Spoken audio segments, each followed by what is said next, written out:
In 1922, English archaeologist Howard Carter made one of the most famous archaeological discoveries in the world. This discovery was the tomb of the Egyptian pharaoh Tutankhamun, who reigned between 1332 and 1323 BCE. Archaeological work had been ongoing in the area for many years, and many pharaohs' tombs had been uncovered. However, Tutankhamun's tomb was the most magnificent among those discovered until that day. The location of his tomb had prevented the valuable items buried with him from being stolen by looters for thousands of years. As a result, Tutankhamun's valuable items were able to surface almost 3,300 years after his death in their original condition.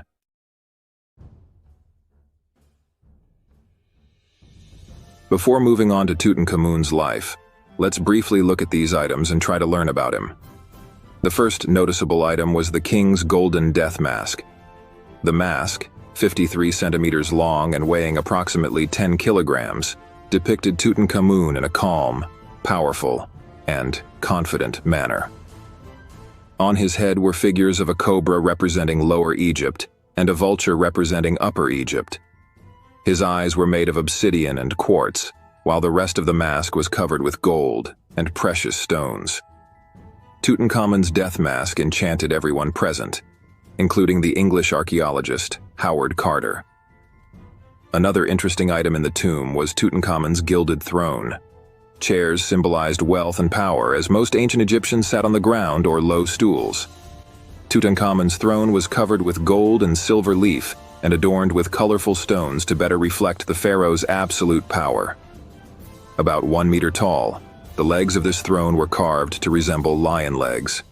On the backrest, where one would lean when seated, was a depiction of Tutankhamun and his wife, Akhenaten.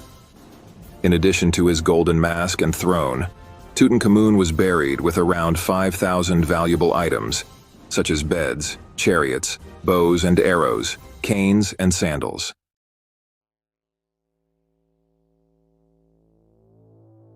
The discovery of Tutankhamun's mummy was also significant. Studies on his mummy provided valuable information about his health and physical appearance. Based on this information, it is possible to say that Tutankhamun was not very healthy.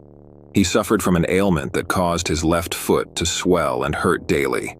Therefore, he couldn't walk without a cane. The 130 canes removed from the tomb indicate how much he needed them. Besides, he had many hereditary diseases, such as cleft lip and scoliosis. The fact that Tutankhamun had so many hereditary conditions raised a question for researchers. Why? Why did Tutankhamun have so many hereditary diseases? To find out the reasons, researchers increased their studies on Tutankhamun's mummy and obtained quite important information.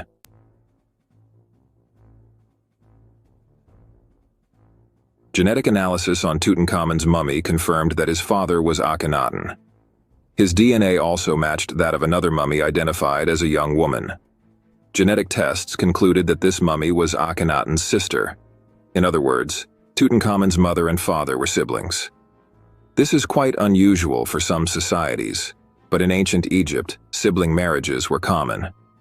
Pharaohs often married their siblings and offspring. The same was true for Tutankhamun's parents, leading him to suffer from many hereditary diseases.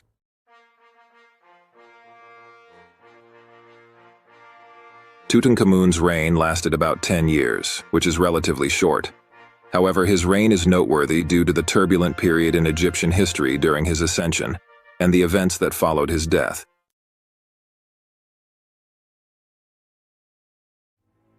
To understand why Egypt was going through a turbulent period when he ascended to the throne, we need to look at the reign of Tutankhamun's father, Amenhotep IV. Amenhotep IV ascended the throne in Thebes in 1353 BCE after the death of his father, Amenhotep III. Before his reign, Egypt had a polytheistic belief system, with the most revered god being Amun, considered the god of all gods. However, Amenhotep IV rejected the worship of Amun. He changed his name to Akhenaten, meaning servant of Aten, and declared the sun god Aten the only god. He then stripped Amun priests of their powers and destroyed Amun temples, rendering them unusable. During his reign, Egypt was generally in turmoil. Instead of going on campaigns and dealing with the country's external affairs, Akhenaten focused on establishing his religious reforms. When he came to power, Thebes, Egypt's capital, was filled with magnificent temples of the old gods and was the center of the Amun religion. However, the pharaoh wanted to build a new capital to be the center of the Aten religion. He chose Amarna, located in the center of Egypt, between the traditional capital Memphis and the current capital Thebes. He named the city Akhenaten, meaning Horizon of Aten. The roof of the Aten temple built in the city was left open to see the sun, unlike other temples. Similarly, the royal palace was constructed with an open top. Akhenaten designed his new capital entirely for the worship of Aten and tried to ensure that the city's residents were not opposed to him. This way, he would feel safe as long as he was in the capital, since he was aware of the people's resentment towards him. During this period, Akhenaten's preoccupation with establishing his religious reforms allowed many neighboring states to expand their territories with ease. One of these states was the Hittites. Taking advantage of Egypt's chaotic situation, the Hittites invaded the Mitanni kingdom, which was an ally of the Egyptians. Although the Mitanni king sought help from Akhenaten, the turbulent state of the country prevented him from venturing outside Egypt.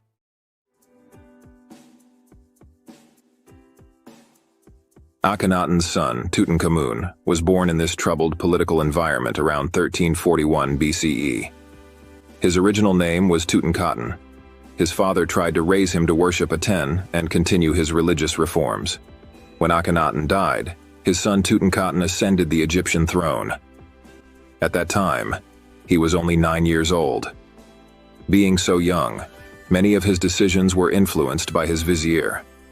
Under the vizier's guidance, he realized that his father's religious reforms had no support among the people and the nobles. Therefore, he decided to abandon his father's religion and restore Egypt's old beliefs. First, he changed his name from Tutankhaten to Tutankhamun. Then he restored the privileges of the Amun priests that had been taken away.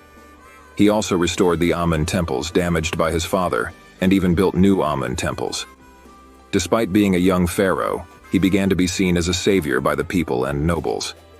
Unlike his father, the people felt gratitude and love for him, not fear and anger.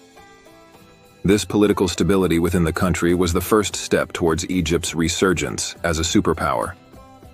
To fully rectify the damage his father had done to Egypt, he needed to reign for a long time. However, Tutankhamun was not healthy enough to live long. He died in 1323 BCE at the age of 18 or 19.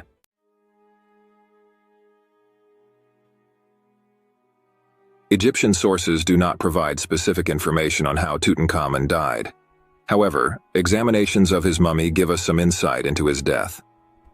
Among scientists and archaeologists who studied Tutankhamun's mummy, there are 3 prevalent theories. The first is that Tutankhamun might have been murdered. The young pharaoh was surrounded by ambitious court members, like his viziers, who might have wanted him dead before he could produce an heir. This theory is based on the damage found on Tutankhamun's skull. However, many scientists believe this damage might have occurred during the removal of the mummy by archaeologists, or during the mummification process. Another theory is that Tutankhamun might have died from falling off his chariot. Injuries found on his ribs support this theory. However, it is not certain whether these injuries occurred before or after the mummification process. Alongside these possibilities, Tutankhamun was not a healthy individual during his life. His genetic disorders weakened him significantly. Therefore, another common belief is that he might have died early due to being born from inbreeding. However, the exact cause of Tutankhamun's death remains unclear. His death was unexpected among both the populace and the nobles. Since he ascended the throne at a young age, it was expected that he would rule Egypt for a long time. His tomb chamber was started when he took the throne, and it was planned for him to be buried there when he aged and died. However, Tutankhamun died much earlier than expected, and the construction of his tomb was not yet complete. According to Egyptian traditions, pharaohs had to be buried within the day they died.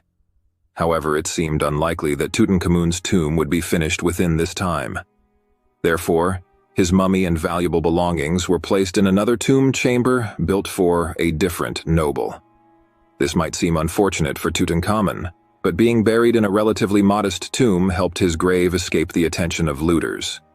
Consequently, his mummy and belongings remained intact for about 3,300 years, leading to the worldwide recognition of Tutankhamun's name after their discovery.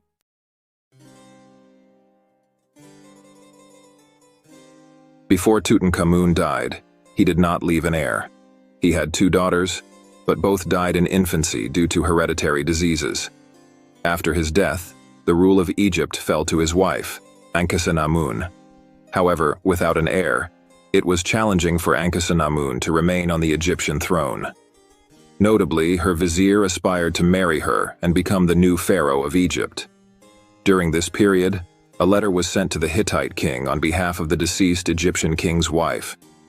The queen wrote that her husband had died, she had no son, and could not marry one of her subjects, thus asking to marry the Hittite king's son. Historians' guesses about the author of this letter focus on 2 individuals.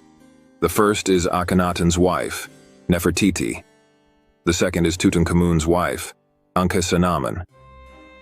Neither queen had a known son. However, Nefertiti had a marriage candidate, her husband's son from another woman, Tutankhamun. Ankhesenamun, on the other hand, had no royal lineage candidate to marry. Therefore, it seems more likely that Ankhesenamun wrote this letter. The Hittite king was surprised by the marriage proposal from the Egyptian queen, as it implied that Egypt could be easily taken without effort. The king found the letter suspicious and sent an envoy to Egypt to ensure it wasn't a trick by the Egyptians.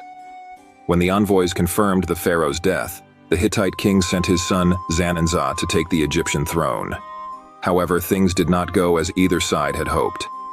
Zananza was assassinated on his way to claim the Egyptian throne. This assassination was likely carried out by Egyptian nobles who did not want a foreign king to become the pharaoh of Egypt.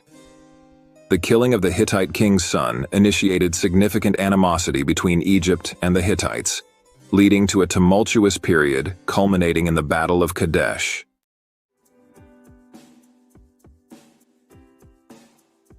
Tutankhamun's reign lasted only about 10 years. However, he stabilized Egypt by pulling it out of the chaos his father had caused and left behind a promising state. After his death, due to the lack of an heir, the throne passed in succession to his vizier Ai, then to the army commander Horemheb, and finally to Horemheb's vizier, Ramesses I. Ramesses I's grandson, Ramesses II, would restore Egypt to its former glory and make it the most powerful state of the era.